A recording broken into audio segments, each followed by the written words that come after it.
बिस्मिल्लाहिर्रहमानिर्रहीम। नाजरीन, आज हैदराबाद के म्यूनसिपल इलेक्शन के नताइज निकले, जिससे हर कोई हैरान है। इन्हें गैर मुतवक्को नताइज थे। बीजेपी के बारे में जो कहा जा रहा था कि ये 5-6 सीट से ज़्यादा नहीं जीत पाएगी, उसने सेकंड लार्जेस्ट पार्टी का मैदान मार लिया। पहले नंबर पे टीआरएस है, जिसकी 55 सीटें आई हैं। दूसरे नंबर पे बीजेपी है, जिसकी 48 सीटें आई, 48। तीसरे नंबर पे एमआईएम, जिसके 44 सीटें हैं, 44, जिसमें इनके 2 का नुकसान हुआ है और 40 सीटों का नुकसान टीआरएस का हुआ है। 2 सीटें पहले भी कांग्रेस के पास थी, अब भी कांग्रेस ने जीती है। तो जो लोग अमित शाह के जो बयान था कि हम 100 सीट जीतेंगे, उसको एक मजाक समझ रहे थे, उन लोगों के अब समझ में आ रहा है। तो अब कुछ लोग राज भी खोल रहे हैं कि पिछले 6 महीने से प्लानिंग चल रही थी। इनको मालूम था कि कब इलेक्शन होने वाले हैं, वरना केसीआर, हम तो आमतौर से लोग यही समझ रहे थे कि आनन फानन क्यों ऐलान कर दिया इन्होंने दिसंबर में, लेकिन असल में ये प्लान था पहले से।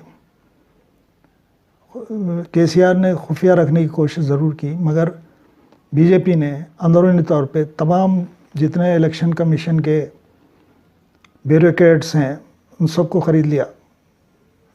करोड़ों रुपए पहले ही फेंक दिया था इन्होंने, ख़रीद लिया था उनको, और इनको पूरा यकीन था कि 100 सीट जीतेंगे। जैसा ये हर जगह करते आए, वैसे यहाँ भी ये करने की कोशिश की, लेकिन पब्लिक ज़रा होशियार निकली, ये नाकाम हुए। 100 सीट तो नहीं जीत सके, लेकिन फिर भी एक अच्छी खासी सीटें जीतने में कामयाब हुए। और जितनी सीटें जीती हैं इन्होंने, पूरी टीआरएस से मारे हैं ये लोग, और 2 सीट एमआईएम भी हार चुकी है। और इन नताइज से साफ जाहिर हो रहा है कि वाकई में जो लोग कहते हैं कि एमआईएम बीजेपी के लिए काम करती है, ये हकीकत है। और टीआरएस भी बीजेपी के लिए काम करती है। उन्होंने कांग्रेस को तोड़ तोड़ के पूरा ख़त्म कर दिया, उसका फ़ायदा बीजेपी को ही हुआ।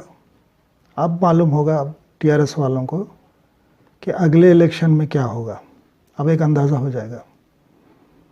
अगले इलेक्शन में भी यही होगा। कांग्रेस तो ख़त्म है, एमआईएम की 7 सीटें, वो 7 में से मुश्किल से 6 बचा पाएंगे, एक आध वो लोग लेके जाएंगे। बीजेपी वालों को जाएगी, 6 सीटें इनको मिलेंगी, वो इसमें खुश हो जाएंगे। और कुछ इनके मुंह बंद करने के लिए पैसा बीजेपी दे देगी इनको, और इनको यकीन दहानी होगी कि इनके जो करोड़ों अरबों रुपए की जायदादें हैं, उस पर कोई हिसाब किताब उसका नहीं पूछा जाएगा। असल मकसद यही है लोगों का। जो बीजेपी जो एमआईएम जो बीजेपी की हर जगह मदद कर रही है। आप देखिए, कर्नाटक में ये गए, बीजेपी जीत गई। महाराष्ट्र में ये गए, बीजेपी सिंगल लार्जेस्ट पार्टी हुकूमत बनाते बनाते रहेगी, सिर्फ इस वजह से कि शिवसेना ने अपना कैंडिडेट चीफ मिनिस्टर बनाना चाहा, इन्होंने इनकार कर दिया, क्योंकि इनकी बड़ी पार्टी शिवसेना की छोटी पार्टी थी। तो शरद पवार जो मंझेवे खिलाड़ी हैं सियासत के, उन्होंने किसी तरह इधर उधर गठजोड़ करके तो अपनी हुकूमत बना ली, और 1 साल हो गया, अब अच्छी तरीके से चला भी रहे हैं। ये काम राहुल गांधी एंड पार्टी नहीं कर पा रही है कहीं भी। राहुल गांधी की सियासत समझ से बाहर है। वो सिर्फ ट्विटर पे लगे रहते हैं, ग्राउंड पे क्या हो रहा है उनको नहीं मालूम है। जो उनके चेले चाटे जो खबर देते हैं, उसी को सही समझते हैं। बस ट्विटर बैठ के ट्वीट करते रहते हैं, और जब कोई बड़ा आंदोलन चलता होता है देश में, ये छुट्टी पे चले जाते हैं। तो दर पर्दा ये भी बीजेपी को हेल्प कर रहे हैं। और दूसरी बात, जहाँ भी इलेक्शन लड़ रहे हैं, एक ये भी हिंदुत्व के मुद्दे पे लड़ रहे हैं। तो बीजेपी के लोग जो लोग हिंदू लोग जो हैं वो क्यों इनको वोट देंगे कांग्रेस को? क्योंकि ऑलरेडी ओरिजिनल पार्टी हिंदुत्व की मौजूद है, तो डुप्लीकेट को क्यों देंगे? अब वही हो रहा है टीआरएस भी हिंदुत्व के इन्हें बीजेपी का दुमछला बनी हुई थी इतने सालों से, 6 साल से। बीजेपी ने नोटबंदी की, इन्होंने तायद की। बीजेपी ने 3 तलाक का बिल लाया, इन्होंने तायद की। बीजेपी ने दफ़ा 370 ख़त्म किया कश्मीर से, इन्होंने तायद की। जीएसटी लाया, बड़ी तारीफ़ें की। आज ये कहते हैं हमें जीएसटी का पैसा नहीं दिया, शिकायतें करते। इन्होंने तारीफ़ें, इन्हें जो बीजेपी करती थी उसको वोट देते थे ये पूरा पार्लियामेंट में, और यहाँ वावेला मचाते थे। अब इनको मालूम होगा कि हिंदुत्व की ओरिजिनल पार्टी तो बीजेपी है, हिंदू मुसलमान करने वाली। ये भले हिंदू मुसलमान ज़बान से ना करें, अंदर से ये लोग हिंदुत्व की पॉलिसी नाफिज करते हैं। क्या हुए केसीआर के दावे कि मुसलमानों को 12% रिजर्वेशन दिया जाएगा, जीतने के बाद उसका नाम तक नहीं लिया इन्होंने, और ना एमआईएम ने लिया नाम। उसके बाद कई मस्जिदों को गिरा दिया गया, और जब एहतजाज हुआ तो कोई टस से मस होने के लिए तैयार नहीं। सेक्रेटेरिएट की मस्जिदें दिन दहाड़े ढा दी गई। एमआईएम वालों ने कुछ नहीं कहा, वो भी मिले हुए थे इनसे।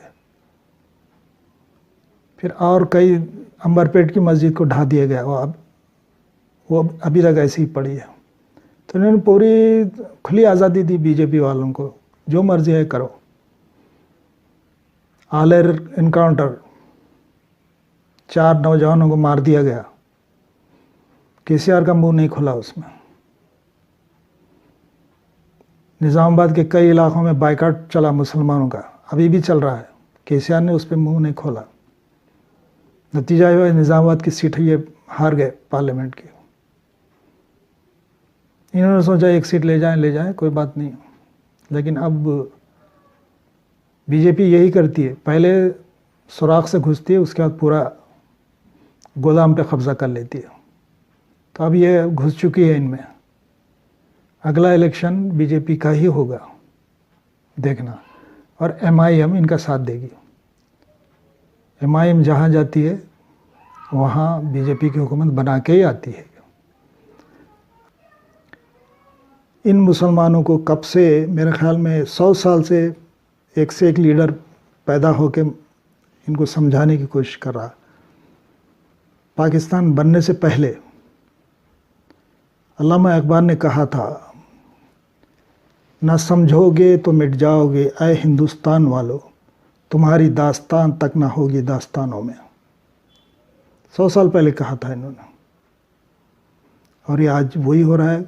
इनकी दास्तानें आहिस्ता आहिस्ता ख़त्म हो रही। कल तक जो इनसे आंख मिला के बात नहीं करते थे, उनको आंख दिखा रहे हैं। तो ये इस भ्रम में रहते हैं जैसे कि मस्जिदों में मुल्ला, बस हमारा ताल्लुक़, हम उम्मत मोहम्मदी है सल्लल्लाहु अलैहि वसल्लम, हम कितने भी गुनाह करें अल्लाह हमको माफ़ कर देगा, हम ही कर ऊपर रहेंगे। यही बात यहूदी भी कहते थे कि हम सबसे प्यारी कौम है अल्लाह ताला की, और हम लोग जन्नत में जाएंगे, बाकी सब जहन्नुम में जाएंगे, जिसकी तरदीद अल्लाह ताला ने कुरान में की है। तो क्या मुसलमान भी यही चाहते हैं कि यहूदियों की तरह आप पे भी लानत भेज दी जाए?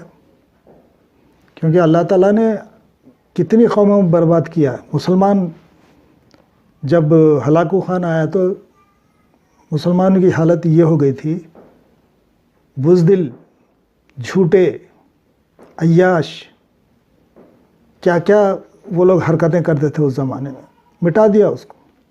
एक ही दिन में 20 लाख मुसलमानों को काट दिया इस हलाकू खान ने बगदाद में। ये अल्लाह का अज़ाब होता है। आपके ऊपर भी ये अज़ाब मंडला रहा है, लेकिन समझ नहीं रहे आप। 12 बजे तक, 1 बजे तक सोते हैं आप, रात तमाम जागते हैं, टीवी देखते, फ़ोनों की बीमारी आजकल लगी फ़ोनों पे, और जब मस्जिद से अल्लाह अकबर की अज़ान होती है फजर की, झट फ़ोन करके सो जाते हैं। फिर उसके बाद दोबारा जब आँख खुलती है तो 1 बज चुका होता है। इन्हें दूसरी अज़ान, ज़ोहर की अज़ान पे आँख खुलती है। फजर की अज़ान जब होती है तो सो जाते हैं, ज़ोहर की अज़ान जब होती है तो उठ के नाश्ता में इसमें उसमें अपना करके फिर पान खाने बाहर निकलते हैं। फिर ये हालत है, इतना समझाने के बाद भी। और समझाने वाला भी कोई नहीं है हैदराबाद में। हैदराबाद में क्या, पूरे आलम इस्लाम में कोई भी नहीं है। जो हैं उनको बड़ी बड़ी ताकतों ने दबा रखा है, उनको इतना बदनाम कर दिया है, दहशतगर्द और क्या क्या नहीं कह दिया। जो कट्टर मुसलमान होता है, जो इस्लाम पे अमल करने वाला था, उसको दहशतगर्द करार दिया गया पूरी दुनिया में। और बाकी तो ऐसी भीड़ है एक नाम की मुसलमान, चल रहे हैं बस, जुमा नमाज़ पढ़ लेते हैं बस, वो भी आधे, पूरे भी नहीं पढ़ते हैं। रोज़ा तो रखना ही छोड़ दिया इन्होंने। आखिर कब सुधरेंगे आप लोग, सोचने की बात है। क्या तब सुधरेंगे जब अल्लाह का अज़ाब आ जाएगा? सोचिए। मास्सलाम।